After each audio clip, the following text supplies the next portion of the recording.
Thank you, Mr. Speaker. Colleagues, I wish that we as a body had the power to miraculously levitate wages and earnings without adverse consequences elsewhere in the state. I wish we had that power. Unfortunately, I don't think this bill as crafted helps us accomplish that goal, and I rise in opposition to SB 3. Much has already been said here. I will confine myself to a few points. The first is that it is an absolute certainty that this bill will destroy some good jobs. And specifically, I speak to tipped positions, positions where employees are making significant tips in addition to their hourly wages. Some of those jobs are high-paying jobs, whether it's in certain restaurants or valet parking or what have you. There are people earning $25, $30, $40 an hour in these positions. Some of those positions will disappear as a result of SB 3. A second absolute certainty is that this bill will destroy some very important jobs, which my colleague from Big Bear Lake already referred to, which are the first jobs that people have. In a state where our educational system already fails far too many Californians, in a state where our vocational training is inadequate to prepare many Californians for their first jobs, the skills and experience that we gain in our first positions are so essential for so many Californians to get their careers underway. And this bill, SB 3, will take that first rung off the ladder for many young people. I am the father of 4 kids, ages 21, 18, 16, and 14. Even in a high-wage portion of the state, they have a hard time getting a summer job, an hourly job, and that will not get easier in a state where SB 3 is the law of the state. And the third absolute certainty about this bill is that it does not recognize the reality that we have 2 economies in California. I've spoken on this in this chamber in the past. We have a thriving intellectual property economy in pockets of coastal California. In most of the state, we have made it very, very difficult for businesses that make, move, grow, or extract anything to provide a solid middle-class living. And I think it's noteworthy. This bill, by my count, by my office's count, has 29 authors, principal co-authors, and co-authors.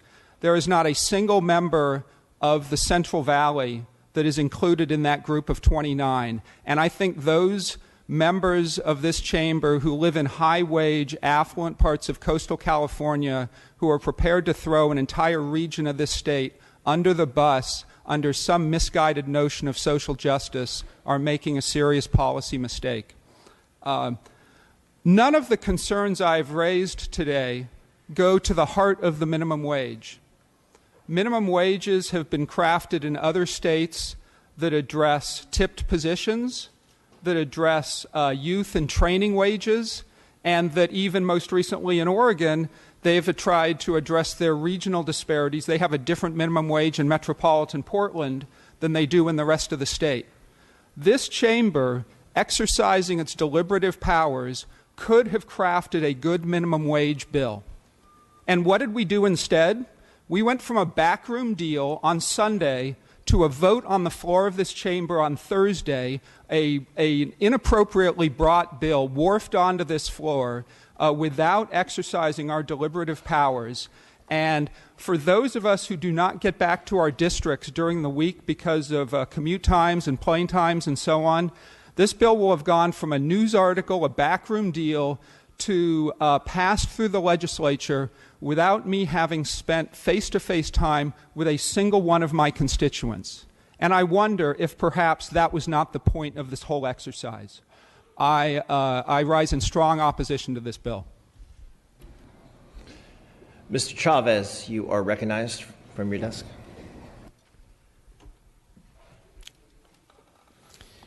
I'd like to thank all the speakers of this bill. It's been a very lot of good thoughts on it. I think it's clear that we do have inequality in the state of California, an opportunity. You just have to go around the state, as been mentioned by others, and seeing what's going on. And in fact, the assembly member from Silicon Valley talking about what this would actually do in his district and the price of houses, clearly shows that this statewide bill doesn't meet the needs at all of the Imperial County or Fresno or Tulare, because this is a broad state with a lot of different economics. Last count I heard, there was actually 7 different economic clusters in the state of California. But I'm going to go in a different direction. The question I have often when I sit here is, it just because there's a problem within society, does it always require that government will be the solution to the problem? You know, when this whole idea of a democracy being brought up, remember in college we heard about Locke, who wrote that government, because we were looking at a tyranny system then, but government had the responsibility of individual for life, liberty, which is freedom, and property. But when our founding fathers decided to make the Declaration of Independence, we said life, liberty, and the pursuit of happiness. And why we said the pursuit of happiness, because it was believed that if people thought it was their right to have property, that was they had something. It was theirs. But the founding fathers said what would make this country even better was that we would, with people had freedom, that they could pursue whatever they wanted to do and go as far as they could. And when we start bringing in laws that dictate property, wages, and dictate to an individual on what they're going to pay for the wages, actually goes against the 13th Amendment, this whole issue of slavery. We don't have slavery here. We have freedom. So what should government do to address this problem? We had some great hearings in Sub-Budget 2 this week talking about the role of adult education and why we should invest more into it. Because through adult education, people who need to be retrained can actually make better money. There was a testimonial in there talking about a woman making minimum wage, but because she was able to go into coding, was able to make $28 an hour. Significantly more than we're talking here. Because that is an appropriate role of government, and that is in education. We have another very important bill when we're looking at CTE, Career Technical Education in community colleges. Members, we should ask the governor to put more than $200 million into it, put more money into that, because our community colleges are regional. And where they can help somebody in Bakersfield in a career will be different in San Diego and different in Silicon Valley, and our community colleges can meet that need, and that is an appropriate role for government, because we've invested in education.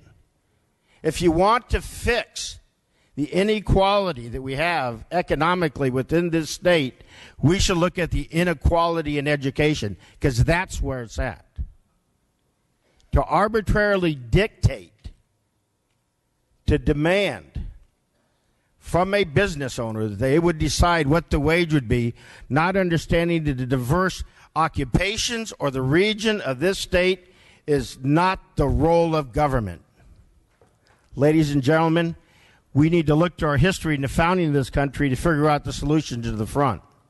This, where I understand the issue, I think we're going at the wrong area, and I fear if we continue to do programs like this, then California will be on a road similar to the country of Greece.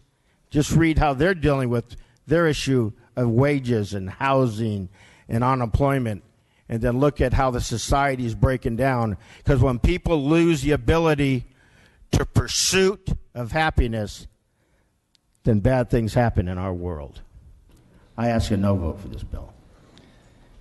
Thank you, Mr. Chavez. Ms. Olson, you are recognized. Thank you, Mr. Speaker and members. I am one of those legislators that represents the Central Valley. I was born and raised in the Central Valley. I'm raising my kids in the Central Valley. And so every day I see the levels of poverty and income equality that this entire body is concerned about. I'm concerned about that. And one of my priorities as an assembly member has been to try to work on and pass economic growth policies, educational excellence policies, and other policies that can lead to higher wages for everyone, but particularly those in low-wage families and middle-income families. This is not a policy that's going to do that. We're the legislature. Our job is to engage in deliberative processes that craft really good policy for Californians. As the LA Times editorialized today, we had the opportunity to create a thoughtful, smarter, more effective minimum wage proposal that perhaps many of us could have supported, that recognized and appreciated and acknowledged the differences in the varying regional economies across the state, that was more comprehensive, that would have recognized that what we really should be focusing on is opportunities for upward mobility, for career advancement, so that a minimum wage didn't become a ceiling, but that it could remain an entry-level wage where people could continue to advance and grow in their professions and provide greater opportunities for themselves and their families. As the LA Times also editorialized today, we are a very different state. Modesto is not San Francisco. The Inland Empire is not Beverly Hills. Redding is not coastal San Diego. We have vast differences in our economies, very different regional economies with very different labor markets and very different living costs. I come from an area where we still have double-digit unemployment. 13 counties in the state of California have double-digit unemployment. And this proposal, unlike one that we could have crafted, this proposal will hurt people and will hurt regional economies. And we have the opportunity to take the time to write something better. I'm going to talk a little bit about how it hurts economies, and then I'm going to talk a lot about how it hurts people. We already talked about the differences between regions, but let's talk about the differences between California and other parts of the nation. When this is fully implemented, California's minimum wage will be over double that of the federal minimum wage. Over double. That is not sustainable. How can we compete in an increasingly global economy, much less a national economy, when we are double the minimum wage of the rest of the nation?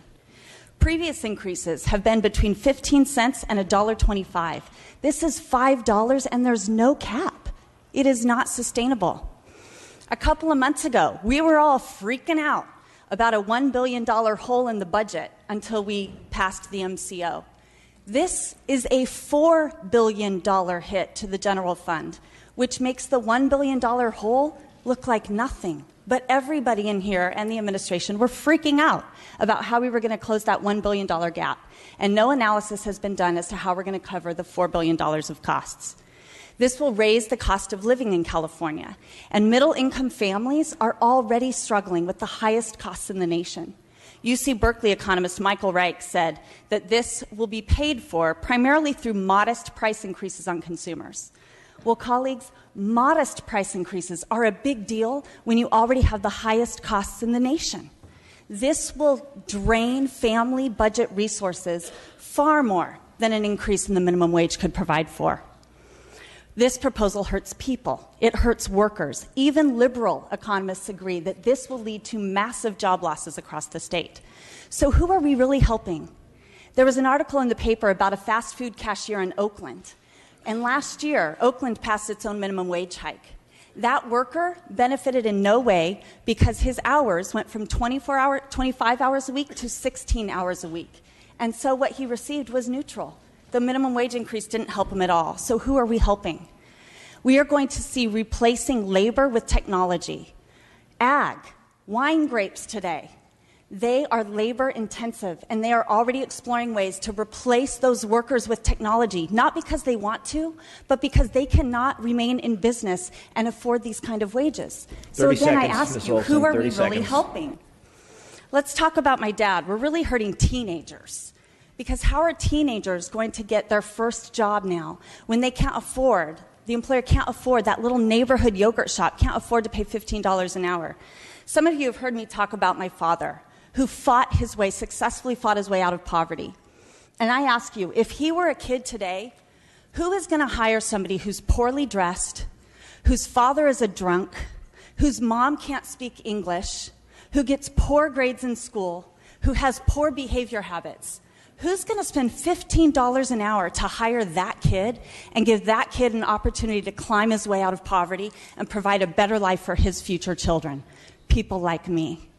I ask you, be thoughtful. Do not support this proposal today. Let's come back together. Let's work on a minimum wage bill that makes sense, that recognizes the difference in our regional economies, that recognizes we can't continue to have the highest youth unemployment rates in the entire nation, that recognizes the needs of our seniors, that recognizes the needs of our small cafe owners, where it takes 3 years to turn a profit. I urge a no vote. Mr. Gallagher, members, 5 minutes maximum. Mr. Speaker, members, thank you. I understand the motivation behind this, and it's a good one, about trying to raise people up out of poverty. And as I've said on this floor before, so many times I think we agree on the ends. What we end up disagreeing on is the means of how we get there.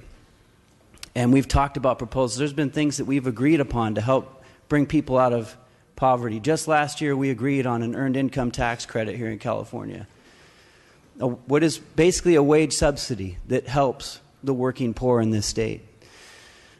We've talked about how we need to create that ladder of jobs, not just minimum wage, but moving up so people can go from minimum wage to that next level of job where they can get paid more, and that next level of job where they can get paid more and provide for their families.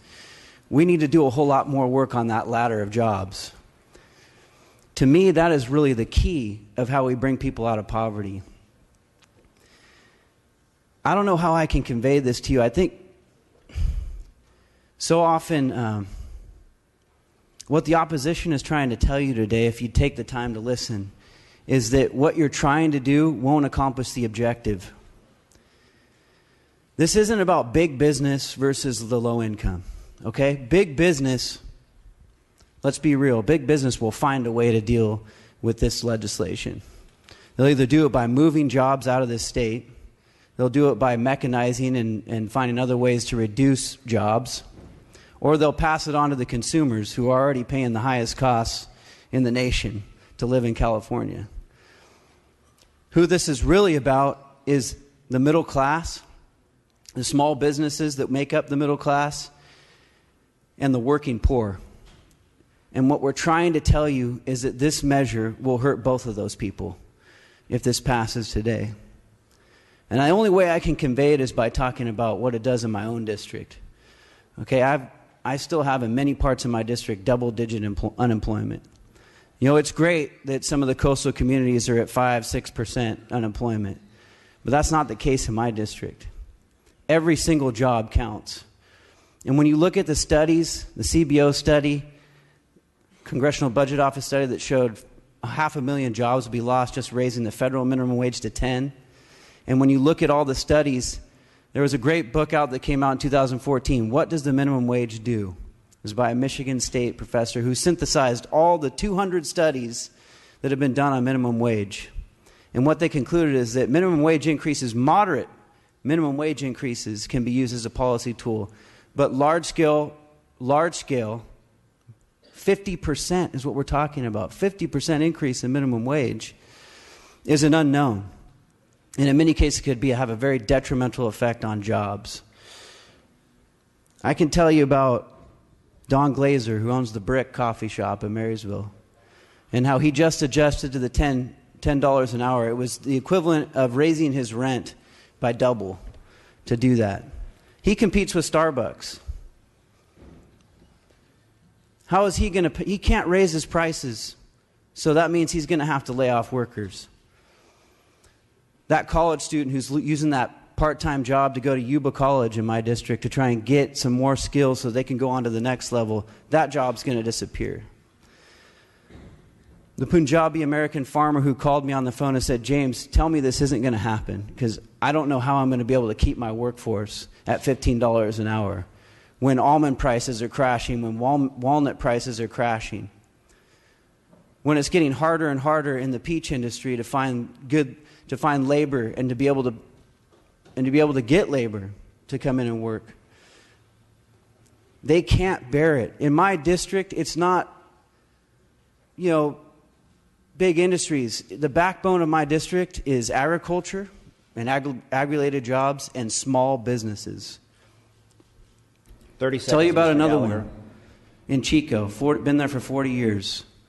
Roger Hart is the owner of Wolf and Poof. They ceased operations this year, and their 30 employees, they don't have jobs. That was just over the $10 minimum wage. Guys, this isn't going to accomplish what you want it to do. We need to look at regional. I sent you an article in the Sacramento Bee. Each and every one of you, I sent it. And it talked about how we can do this on a regional level, how Oregon is doing this. We can make this a whole lot better and really actually accomplish the purpose. I urge you to stop this today. Just take that moment to listen to what people are trying to tell you. And with that, I'll end. Thank you. Thank you, Mr. Gallagher. Dr. Eggman, you are recognized.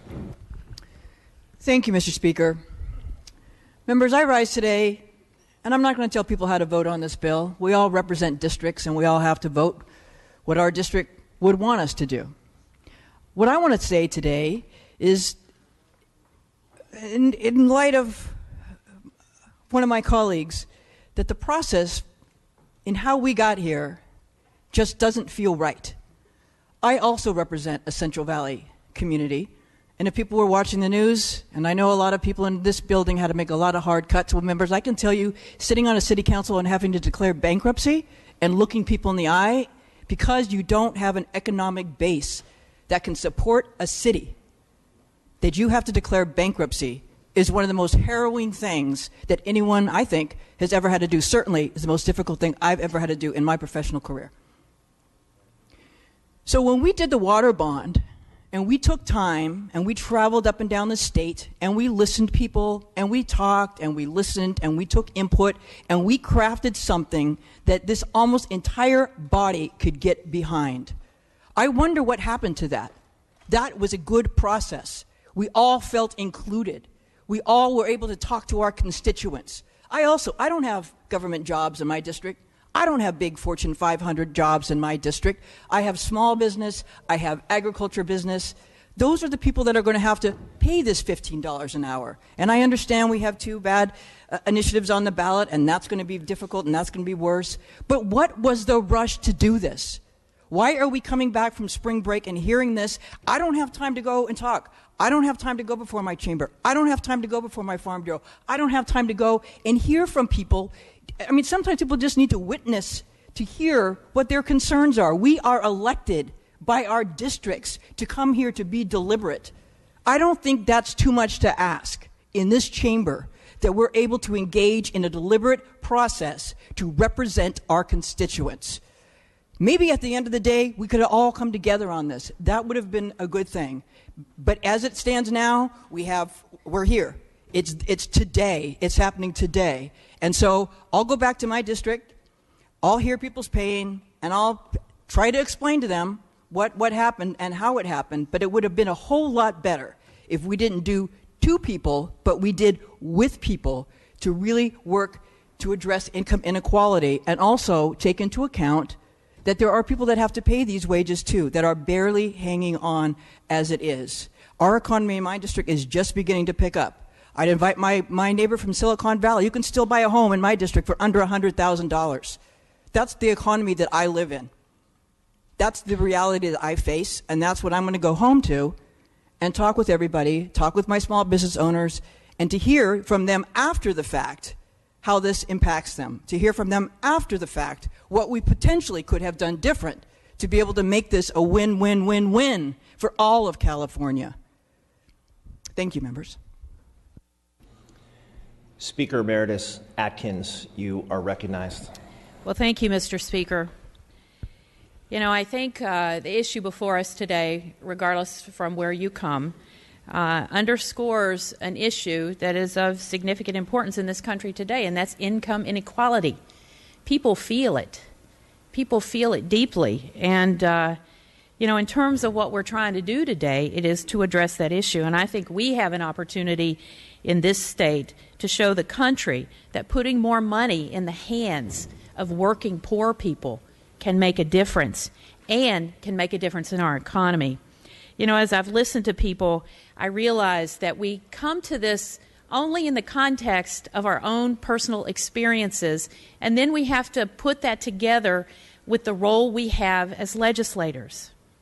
You know, I was raised in an area not unlike some parts of rural California.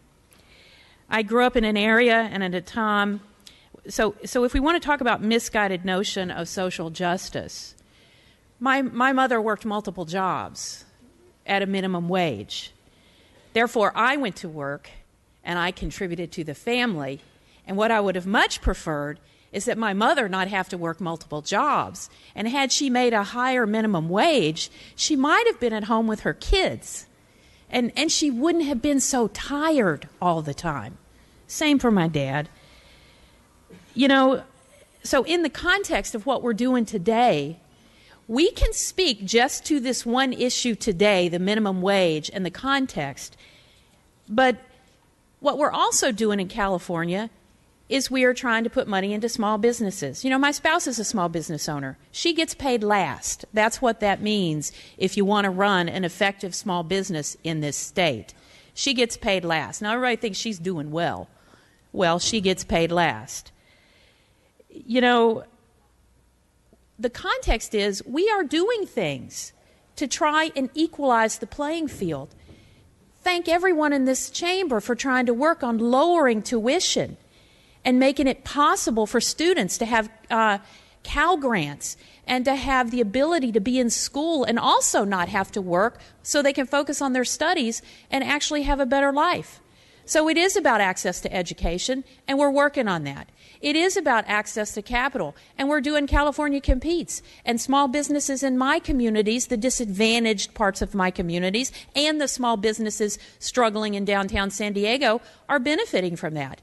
A film tax credit, an aerospace industry tax credit to help jobs. We're doing that.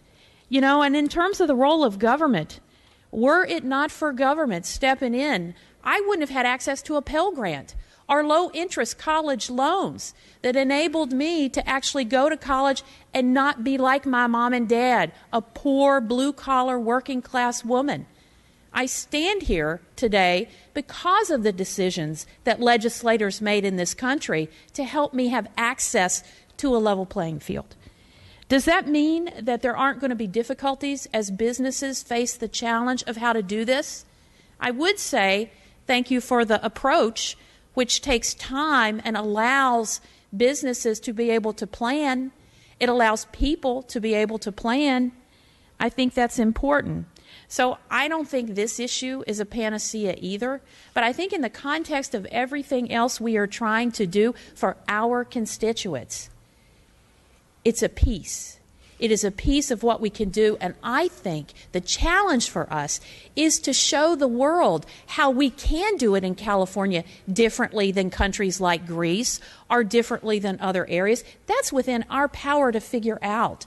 And everything we've done in this chamber, in this legislature, working with our governor to make sure that we have a rainy day fund, that we have an adequate reserve, that we are being thoughtful about how we do these things, that's on us going forward. But today, let me just say, as someone who would have loved to have spent more time with my mom and my dad in a quality family environment, I think what we're doing is we're helping individuals who would like not to work 2 and 3 jobs and to be able to contribute to their family. And so I would urge my colleagues to consider that as they look at SB 3. I ask for an aye vote. Thank you, Madam Speaker Emeritus. Mr. Wagner, you are recognized